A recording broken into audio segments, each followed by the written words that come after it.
한 주간 끊임없이 들려오는 핫한 소식들, 그러나 뉴스에서는 다루기 어려웠던 이야기, 여러분과 함께 허심탄회하게 이야기해보는 시간, 여의도 25시 아나운서 신날입니다.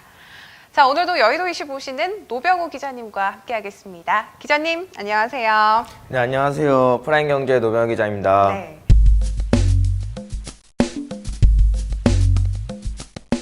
제가 이번에 이사를 했는데 신년운세를 봤더니 자리를 옮기는 걸 그렇게 잘했다고 하시더라고요. 그건 좋은 말이니까 기분 탓이긴 하지만 그런 말 들으면 좋죠. 왠지 그런 말 들으면 위안도 되고 집도 예뻐 보이고 그건 아니죠. 네. 그런 게 좀 있는 것 같습니다만 증명할 순 없지만 우리나라의 풍수지리설 같은 것도 있지 않습니까? 예, 산을 등지고 물을 가까이 하는 것이 좋다 해서 배산임수. 아이고 그렇죠. 그런 말도 있는데 그런가 하면 불운이 모이는 땅도 있다고 합니다. 뭐 묘자리 같은 거 어른들 보시면 뭐 여기 뭐 수맥이 흐른다 안 좋다 이라고 네. 뭐 피하고 그러잖아요. 이거 이렇게 하는 거예요.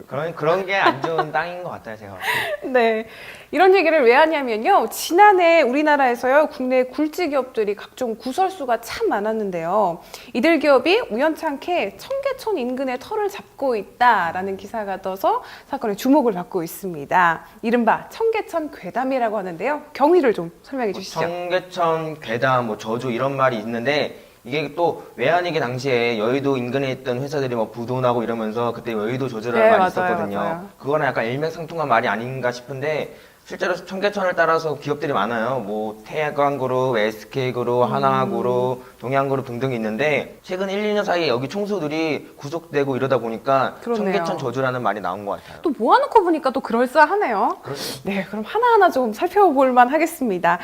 우선 먼저 설인동에 위치한 SK그룹이요. 최태장 회장이 자리를 비운 지가 벌써 1년이 됐는데 지난해 SK그룹이 펀드 자금 중에 약 450억 원가량을 횡령한 혐의로 기소가 됐었는데 징역 4년을 받고 그때 구속이 됐었죠. 그렇죠. 이거 관련해서 이제 SK그룹에서도 항소를 했지만 1심에서도 4년, 2심에서도 4년 막 이렇게 계속 받고 있고 여지가 없네요. 네, 지금은 이제 대법원에서 계류 중인데 SK그룹 입장에서도 이제 최종 판결을 앞두고 그냥 기다리고 있는 입장인 것 같아요. 괴담이라고 의식을 하다 보니까 이 청계천 주변으로 기업들을 머릿속으로 한번 이렇게 그려보게 되는데요. 하나그룹 얘기를 안 할 수가 없습니다. 지난해 김승현 회장이 배임죄 명목으로 구속이 됐었죠. 네, 그 2012년에 이제 김승현 회장이 부실 계열사를 구제하기 위해서 우량 계열사의 자산을 동원하고 또 특정 계열사의 지분을 가족들에게 싸게 넘기다 보니까 회사에 수천억 원대 손해를 끼쳤다라는 네. 혐의로 구속됐었는데요. 1심에 4년, 징역 4년, 뭐 2심에 징역 3년 이렇게 받고 있다가 결국엔 그 지난 2월 11일 날 징역 3년에 집행유예 5년, 벌금 50억 원이 처해졌어요. 근데 또 이마저도 과거 뭐 기업 총수들에게 봐주기 논란 이런 전형적인 형식이어갖고 어느 정도 지금 비판을 받고 있는 상황이죠. 그런데다가 김승현 회장이 최근 건강 상태가 악화됐다라는 소문까지 겹치고 있어서 더 그럴 것 같아요. 소문이라기보다 맨날 뉴스 나올 때마다 아파 보이잖아요. 그게 또 구속된 지 4개월 만에 구속 집행 정지로 나왔고 네. 작년에는 거의 1년 내내 병원에서 치료를 받으면서 재판을 받고 그랬어요. 그런가 하면요, 지난해 우리나라의 그 가베 횡포의 서막을 열었던 남양유업도 있죠. 그리고 아모레퍼시픽, 대우조선해양도 이 갑사건 때문에 골머리를 좀 앓았었는데요. 이쯤 되면은 이게 사례들이 받쳐주니까 청계천 괴담을 인정하고 싶어지는 마음이 좀 생기거든요. 그렇죠. 웃어 넘기기에는 너무 상황이 절묘하고 딱딱 맞다 보니까 네. 일부 기업들은 아 진짜 이사를 가야 되는 건가 고민을 하는 곳도 있다고 해요. 청계천을 이제 거닐 때마다 좀 음산한 기운을 느끼지 기업들이 보지 않을까 않을까요? 라는 생각도 해봅니다. 이러다가요, 이 땅값에 풍수 프리미엄이 붙는 건 아닌가라는 생각도 좀 듭니다. 국가 경제를 견인하는 이 대기업들이 최첨단 기술을 운운하면서 이 뭐 땅의 기운이니 이런데 운운하는 게 좀 회의적이다라는 시각들도 있는데요. 글쎄요, 제가 대기업의 총수라면 이렇게 국가 경제가 좀 위축됐을 때는 땅의 기운에라도 좀 의지하고 싶지 않을까라는 생각도 듭니다. 참고 정도는 뭐 할 수 있죠. 네.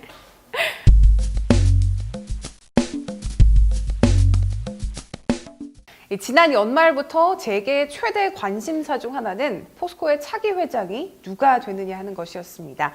결국에는 권오준 현 포스코 기술총괄 사장이 후임으로 내정됐다고 하는데요. 뭐 1월 말이나 2월 초에 진행될 걸로 예상됐었는데 1월 16일 날 내정이 됐어요. 그만큼 네. 이제 차기 회장의 선출권을 가지고 있던 사회이사가 예상보다 시기를 앞당겼고 또 선정된 인물조차도 업계에서는 깜짝 인물 아니냐라는 평을 받고 있어요. 그렇습니다. 지난해 11월 정준양 회장이 사퇴를 하고 지금까지 2달이라는 시간이 좀 흘렀는데요. 새 회장이 선출되는 데 있어서 당연히 정치권의 입김이 좀 작용을 할 것이다라는 예상이 있었죠. 네네. 그래서 박근혜 대통령의 당선을 도운 인물이나 아니면은 윤석만 전 포스코 사장처럼 정치권의 실세들과 가까운 인물이 내정이 될 거다라고 했는데 그런 점에서 권오준 사장이 좀 의외의 인물이라는 평을 받는 것 같아요. 사실 기업들하고 나라는 뗄래야 뗄 수 없는 사이잖아요. 그러다 보니까 정치권에서도 컨트롤하기 쉽고 서로 이렇게 협업하면 서로 친한 사람이 하면 좋잖아요. 뭐 이번 선출 과정에서 이제 사회이사나 포스코 측에서는 권 내정자가 뭐 리더십, 전문 지식, 뭐 역량 이런 모든 면에서 다 높게 평가를 받았기 때문에 예상보다 일사천리하게 과정이 진행됐다라고 말하고 있어요. 권 사장의 스펙에 대한 자신감이 있어서인지는 모르겠지만 업계에서는 갑자기 좀 짠한 느낌이다라는 평가도 좀 받고 있거든요. 저기다가 재밌는 건 그 정치권, 뭐 정권 외압설 이런 걸 피하려고 했는지 모르겠지만 이 모든 과정들이 그 박 대통령의 출국 이후에 맞물렸다는 점이 그래요? 뭐 재밌더라고요. 그런 점이. 아무래도 정권 외압설이 있다 보니까 거기에 대해서 아니다라는 카드를 전면적으로 내세운 게 아닌가라는 생각도 듭니다. 네. 하지만 또 한편으로는 이 권 사장이 그동안 착실하게 정준양 회장의 라인을 타고 실세를 해왔기 때문에 뭐 당연한 수순을 밟는 거 아니냐라는 평가도 있어요. 정 회장하고 권 내정자가 그 서울 사대부고랑 서울대학교 이제 2년 후배예요. 거기다가 이제 정 회장이 취임한 이후에 권 내정자가 뭐 포항 산업과학연구원장, 뭐 포스코 부사장, 사장 이런 걸 하다 보니까 라인이라고 안 하기도 좀 애매하죠. 쭉쭉 밟고 올라간 케이스군요. 그렇죠. 글쎄요, 포스코가요, 상사 일의 최대 위기라는 평가를 받고 있습니다. 중국의 철강사들이 치고 올라오는데 위기를 느낀 것도 있고요. 또 포스코가 계열사가 70개 이상으로 늘어나면서 그동안 경영이 방만했다라는 평가를 받고 있습니다. 과연 이번에 내정된 권 내정자가 구원투수가 될 수 있을지 좀 지켜봐야 할 것 같습니다.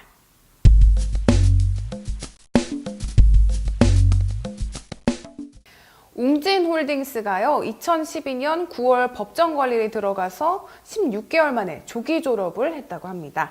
2012년 자회사 극동건설의 부진으로 법정 관리 들어갔었는데 자구적인 노력으로 조기 졸업하는데 견인할 수 있었다고 합니다. 네, 맞아요. 이미 뭐 웅진그룹은 부채의 80% 이상을 변제했고 앞으로의 뭐 향후 회생 계획에서도 뭐 그런 거 없이 일사천리로 진행되고 있다고 합니다. 그렇게 되면 이제 웅진그룹이 제2의 도약을 준비하는 것이 아니냐라고 좀 긍정적으로 봐도 될 것 같아요. 네, 그렇죠. 그런데 웅진그룹의 윤석금 회장이요, 재기를 포기한다라는 소문이 있었다고 하더라고요. 네, 그 윤 회장이 가지고 있던 그 웅진홀딩스 주식 전량을 두 아들들에게 모두 나눠줬어요. 그러다 보니까 이제 단 한 주도 가지고 있지 않다 보니까 이제 네. 경영권에서 물러나는 거 아니냐 이런 말이 나돌았던 건 사실이죠. 가지고 있던 주식의 전량을 줬다는 것은 아들들에게 실물을 넘기겠다라는 의미로 해석이 되는데 또 의아한 건요. 엊그젠가요? 일선으로 컴백하겠다라는 의사를 밝혔다고 하는데 그것도 사실이죠. 그렇죠. 왜냐면 이제 본인이 세운 회사다 보니까 욕심이 많았겠죠. 본인의 의지도 강했고 창설자다 보니까 그룹 내에서도 절대적인 신뢰가 있었나 봐요. 그리고 아직은 때가 아니라고 생각했는지 본인이 다시 나서겠다는 그런 의견을 내미셨던 것도 맞아요. 대외적으로 윤 회장이 자신은 무조건적인 대물림에는 반대한다라는 회의적인 입장을 가졌었는데 아직까지 뭐 두 아들들의 공개적인 행보는 없습니다만 그러한 언론의 시각을 조금 더 무마시키려는 의도도 있었던 것으로 해석이 됩니다.